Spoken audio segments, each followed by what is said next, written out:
we now learn how to write a fraction as an equivalent fraction over a different denominator. And we're going to do this with some examples. For instance, let's say we're given 1 over 2, that's 1/2, and we need to write it as an equivalent fraction over 6. In other words, we need to find the value of x so that these two fractions are equal. Well, the method for doing this can be summarized as follows. The trick is to focus on the fraction that we know. So in this case, that would be 1 over 2.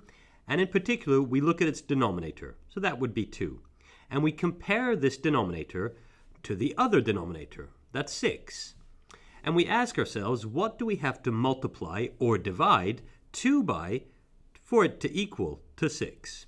And it doesn't take us too long to see that we would have to multiply 2 by 3. Indeed, 2 times 3 equals to 6. And all we have to do to find x is carry out the exact same operation on the numerator, and that will lead to x. That is, 1 times 3 will equal to x. So we quickly find that x should equal to 3. In other words, I can just go ahead and erase x and replace it by its value 3. We now have two equivalent fractions, 1 over 2 and 3 over 6. These two fractions are equal and written over different denominators. Let's look at another example.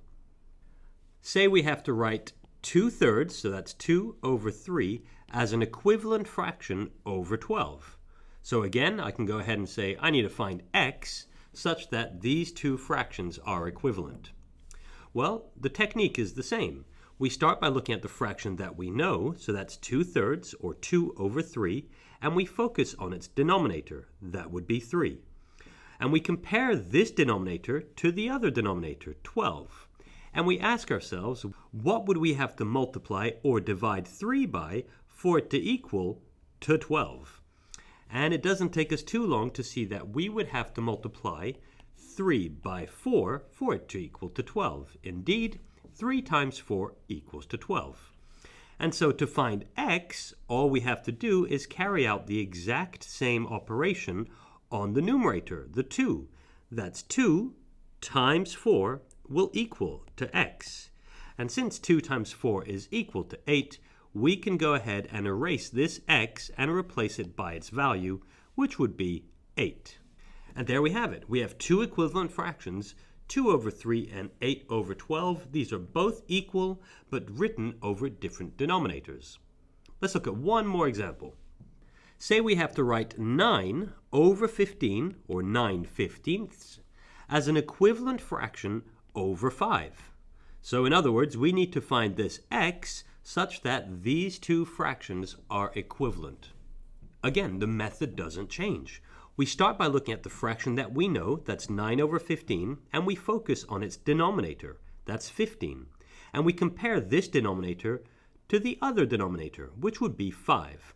And we ask ourselves, what would we have to multiply or divide 15 by for it to equal to 5? And now we notice that if we were to divide 15 by 3, then it would equal to 5. Indeed, 15 divided by 3 equals to 5. And so to find what x has to be, we carry out the exact same operation on the numerator 9. And that would be 9 divided by 3 will equal to x. And since 9 divided by 3 is equal to 3, we can go ahead and erase x and replace it by the value it should be, which is 3. And there we have it. We now have two equivalent fractions, 9 over 15 and 3 over 5. And so that's how to write a fraction as an equivalent fraction over a different denominator. And that's it for this tutorial. I really hope that helped, and if it did, please hit like on this video and even subscribe to our channel, because that really does help us. I'll see you soon.